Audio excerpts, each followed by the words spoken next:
Hey guys, Coach Stan coming to you from Busy Guy Fitness.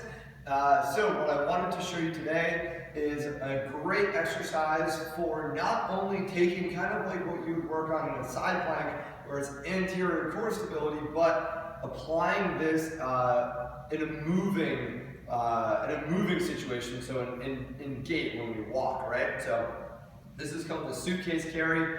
I'm a huge fan of these, especially doing them after a set of kettlebell swings or in between sets of goblet squats. There are so many great applications because it's a kettlebell and because kettlebells are so versatile. So first thing we're gonna do a nice deadlift to go down.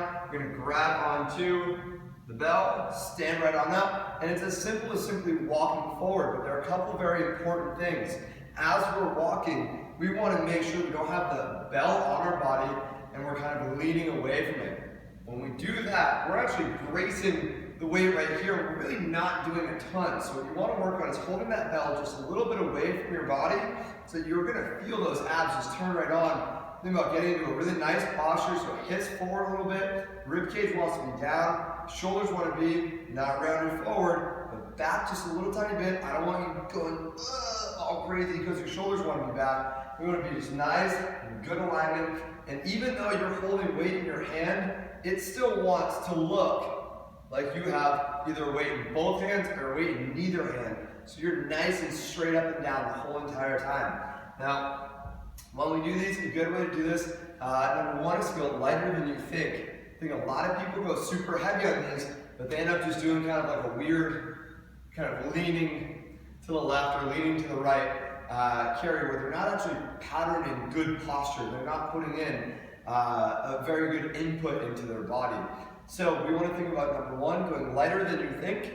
Number two, treat it like you're doing a moving side plank. So look more at the stability in the spine and the weight that you're using, the speed that you're walking, okay? I like to add these into my workouts, like I said, after swings, after doing squats, sometimes even as a warm-up.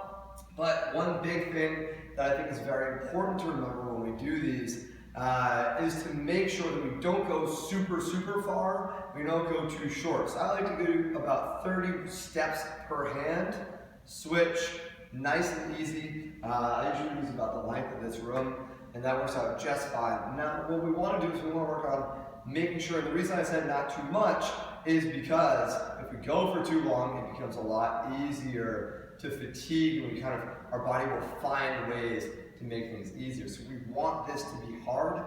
Make it as hard as you can, but make it as perfect as you can also. Guys, I hope you enjoyed this. It's a very simple exercise, but it's massively effective. I hope you have a great day. Bye.